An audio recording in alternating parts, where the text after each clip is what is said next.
Hi friends, welcome to my channel Arya's recipes. ఈరోజు మనం పప్పు తెలగపిండి చేసుకుందాము. చాలా బాగుంటుందండి, చాలా సింపుల్గా అయిపోతుంది. తెలగపిండి అనేది హెల్త్కి కూడా చాలా మంచిది.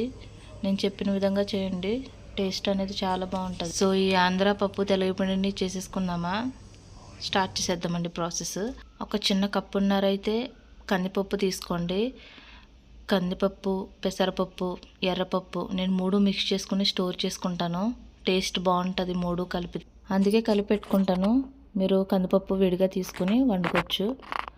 అయితే ఇది శుభ్రంగా వాష్ చేసి పెట్టుకోవాలి. 2-3 సార్లు కడగండి. కడిగి వాష్ చేసి పెట్టుకొని తర్వాత ఇందులోనే ఒక ఉల్లిపాయ నిలువుగా కట్ చేసుకుని వేసుకోవాలి. కుక్కర్లోనే ఉడికించండి. ఒక విజిల్ అయితే సరిపోతుంది. నేను కుక్కర్లోనే వేసాను పప్పు అనేది. ఇప్పుడు ఇందులోనే 1/2 టేబుల్ స్పూన్ పసుపు వేయండి. ఇప్పుడు మనం ఇద్దరికి ప్రిపేర్ చేసుకుంటున్నాం కదా, 1 కప్పు కందిపప్పుకి 1 కప్పు తెలగపిండి వేయాలి. తెలగపిండి అనేది నేను పక్కనే పెట్టుకున్నాను. ఇప్పుడు ఈ కందిపప్పులో 1/2 టేబుల్ స్పూన్ కారం వేయాలి. అలాగే 1/2 టేబుల్ స్పూన్ సాల్ట్ అనేది మీ టేస్ట్కి తగ్గట్టు వేసుకోండి. సరిపోకపోతే లాస్ట్లో అయినా యాడ్ చేసుకోవచ్చు. నాకైతే 1/2 టేబుల్ స్పూన్ పట్టింది. తక్కువ క్వాంటిటీతోనే వండుతున్నానండి నేను. ఇందులోనే 2 పచ్చిమిర్చి నిలువుగా కట్ చేసుకుని వేసుకోవాలి. పప్పు మునిగే వరకు కూడా వాటర్ పోసుకోవాలండి. వాటర్ పోసుకుని మూత పెట్టేసి ఒక విజిల్ వచ్చే వరకు ఉడికించాలి.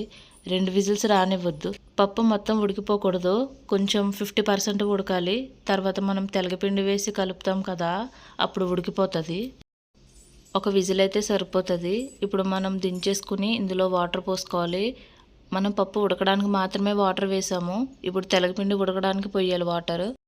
1 పెద్ద గ్లాసు వాటర్ పోసుకున్నాను నేను. వాటర్ పోసుకొని ఈ విధంగా కలుపుకున్నాను. ఇప్పుడు గ్యాస్ మీడియంలో పెట్టండి.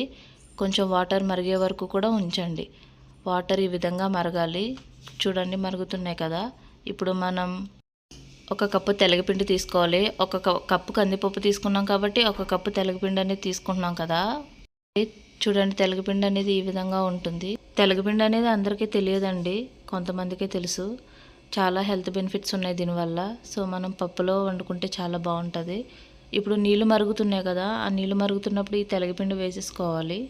వేసేసుకున్నాక ఉండలు కట్టకుండా మనం తిప్పుతూ ఉండాలి. వేసుకునేటప్పుడు మూత పెట్టేసి మీడియం ఫ్లేమ్లో పెట్టేసి పక్కన పెట్టేయండి. మీడియంలో పెట్టి ఒక 5 మినిట్స్ ఉడికించండి. ఈ విధంగా అవుతుంది. ఇప్పుడు మూత తీసి చూస్తే ఈ విధంగా అవుతుంది. ఇప్పుడు ఇందులోనే మనం 1 కరివేపాకు రెబ్బ వేసుకోవాలి. దగ్గరికి అయ్యే వరకు ఇలా ఉడికించుకోవాలి. ఇప్పుడు మనకి రెడీ అయిపోయిందండి పప్పు తెలగపిండి అనేది. ఇప్పుడు మనం తాలింపు పెట్టుకోవాలి. ఇందులోకి తాలింపుకి కడాయి పెట్టుకున్నాను. ఇందులో ఆయిల్ పోసుకున్నాను, కొంచెం ఎక్కువే. మనం పప్పులోకి ఏ ఆయిల్ వాడలేదు కదండి, అందుకే ఇందులో ఎక్కువ పోసుకోవాలన్నాను. ఇప్పుడు 4 వెల్లుల్లి రెబ్బలు వేసుకోవాలి. అవి ఫ్రై అయిన తర్వాత తాలింపు దినుసులు వేసుకోవాలి. జీలకర్ర, ఆవాలు పప్పులో వేసుకుని ఫ్రై చేసుకోవాలి. తాలింపు అనేది మాడిపోకూడదు, కాబట్టి మీరు లోలో పెట్టుకొని ఫ్రై చేసుకోండి. బాగా ఫ్రై అవుతాయి. తాలింపు మాడితే కర్రీ టేస్ట్ మారిపోతుంది. ఏ తాలింపు అయినా సరే మాడనివ్వకూడదు. 1 రెబ్బ కరివేపాకు వేసుకున్నాను నేను. ఇందులో ఎండుమిర్చి నేను వేయలేదండి, నా దగ్గర అవైలబుల్గా లేదు ప్రజెంట్ అయితే, అందుకు నేను వేసుకోలేదు. మీ దగ్గర ఉంటే మీరు వేసుకోండి, టేస్ట్ అనేది బాగా వస్తుంది. తాలింపుని ఇంకొంచెం ఫ్రై చేయండి. ఇంకొంచెం ఫ్రై చేసిన తర్వాత మనం అందులోకి పప్పులోకి వేసేసుకోవాలి. చూడండి పప్పు ఎంత దగ్గరికి అయిందో, ఇలానే అవ్వాలి పప్పు అనేది, అప్పుడు బాగుంటుంది. ఇప్పుడు నేను తాలింపు అనేది వేసేసాను కదా, ఒకసారి కలపండి మొత్తం. తాలింపు, పప్పు, ఆయిల్ పప్పులోకి వెళ్ళేలాగా మొత్తం కలపండి. ఒకసారి కలిపి ఇందులోనే మనం ప్లేట్లోకి సర్వ్ చేసుకుందామండి. నేనైతే డెకరేషన్ కోసం కొత్తిమీర వేసాను, కొత్తిమీర జల్లానండి. 1 ప్లేట్లోకి తీసుకున్నాను పప్పు అనేది, కొత్తిమీర వేసాను. చూడడానికి అయితే చాలా బాగుంది కదా. తెలగపిండి అనేది హెల్త్కి చాలా మంచిది, కాబట్టి మీరు తిని చూడండి. చాలా సింపుల్గా అయిపోయింది కదండి. చాలా సింపుల్గా చేసుకోవచ్చు మనం పప్పు తెలగపిండి అనేది. చాలా సింపుల్ ప్రాసెస్ అండి. మీకు కనుక నా రెసిపీస్ నచ్చినట్లయితే ప్లీజ్ సబ్స్క్రైబ్ చేసుకోండి.